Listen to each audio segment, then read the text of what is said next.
Ride share শুরু করার আগে এই 10টি টিপস না জানলে ক্ষতি হতে পারে।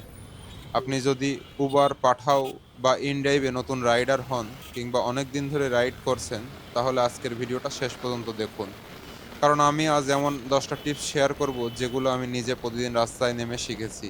এই ছোট ছোট বিষয়গুলো না জানার কারণে অনেক রাইডার প্রতিদিন সময়, টাকা আর মানসিক শান্তি তিনটাই হারাচ্ছেন।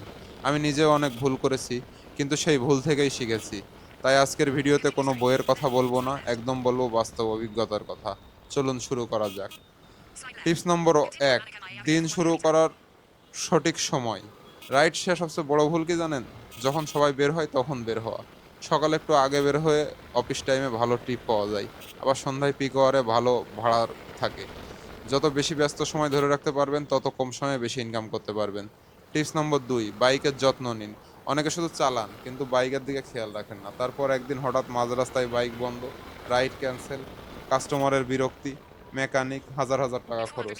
আমি নিজেও এই পরিস্থিতির মধ্যে পড়েছি, তাই নিয়মিত engine oil change, brake change, tyre pressure maintain, chain maintain করা শিখুন। সবসময় চেক রাখুন, কারণ বাইকটাই আপনার অফিস। টিপস নম্বর ৩, কাস্টমারের সাথে ভালো ব্যবহার করুন। একটা আসসালামু আলাইকুম কিংবা ধন্যবাদ ভাই, এই ছোট ছোট কথাগুলো আপনার রেটিং অনেক বাড়িয়ে দিতে পারে। কাস্টমার সবসময় ভাড়া না, অনেক সময় রিপিট কাস্টমারও হতে পারে। ভালো ব্যবহার কখনো লস দেয় না। টিপস নম্বর ৪, রাইড অ্যাকসেপ্ট করার আগে লোকেশন দেখুন। সব রাইড লাভের না। কখনো ৫ কিলোমিটার গিয়ে ১০ কিলোমিটারের ট্রিপ ধরা কি ৩ কিলোমিটার যে ৬ কিলোমিটারের ট্রিপ ধরা, এই সমস্ত রাইড নেবেন না। আবার এমন জায়গায় নিয়ে যাবে যেখান থেকে রিটার্ন রাইড পাওয়া কঠিন।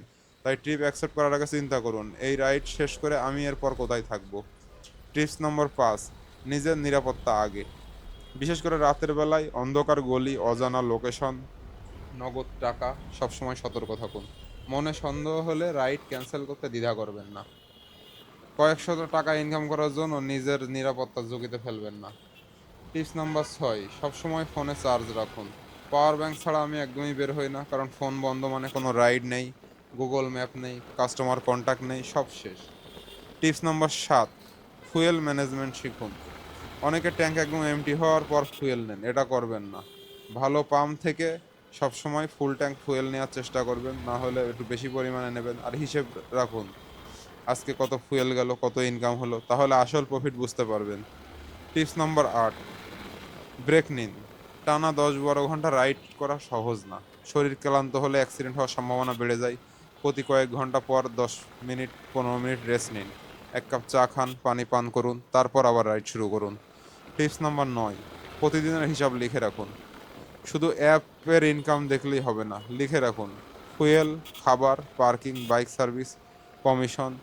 মাস শেষে বুঝতে পারবেন আপনি আসলে কত টাকা প্রফিট করেছেন। টিপস নাম্বার ১০, ধৈর্য ধরুন। সব দিন একরকম যাবে না। কখনো সারাদিন রাইড কম থাকবে, কখনো একটার পর একটা রাইড আসবে। একদিন খারাপ গেলেই হতাশ হবেন না। রাইড শেয়ার হলো ম্যারাথন, স্প্রিন্ট না। ধৈর্যই সবচেয়ে বড় স্কিল। বন্ধুরা, আজকে আমি যে 10টা টিপস বললাম, এগুলো কোনো তত্ত্ব নয়, এগুলো প্রতিদিন রাস্তায় নেমে শেখা বাস্তব অভিজ্ঞতা। আপনার যদি আরও কোনো টিপস থাকে তাহলে অবশ্যই কমেন্টে লিখে জানান। আপনার একটি পরামর্শ হয়তো নতুন কোনো রাইডারকে বড় ধরনের ক্ষতির হাত থেকে বাঁচাতে পারে। ভিডিওটি ভালো লাগলে অবশ্যই লাইক করবেন, শেয়ার করবেন, আর ride share story channel subscribe করে পাশে থাকবেন। আমি আবারও নতুন রাইড শেয়ার ব্লগ নিয়ে হাজির হব। ততক্ষণ পর্যন্ত সবাই ভালো থাকুন, নিরাপদে রাইড করুন। আল্লাহ হাফিজ।